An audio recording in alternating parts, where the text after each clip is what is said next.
Hey guys, and welcome back to How to Make Elements from Household Materials. And today's element is going to be chromium. To begin, we need some chromium oxide and aluminum powder. Chromium oxide can be purchased as a pigment for pottery from pottery supply stores.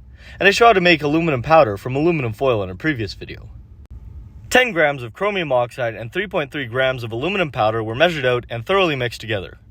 This mixture is a thermite-style reaction. However, the self-sustaining reaction is not hot enough to appreciably melt the chromium metal on its own, so we will use my electrical arc furnace to fully react everything. The mixture was heated to around 3000 degrees Celsius for a minute or so, and then it was allowed to cool. The slag was broken apart, and any pieces of chromium metal were recovered. The chromium beads were then placed in a pile and melted together into one chromium block. In the end, we recovered a nice shiny bead of chromium metal for my element collection. Anyhow, I hope you guys enjoyed, and I'll see you in a future project. Okay, bye.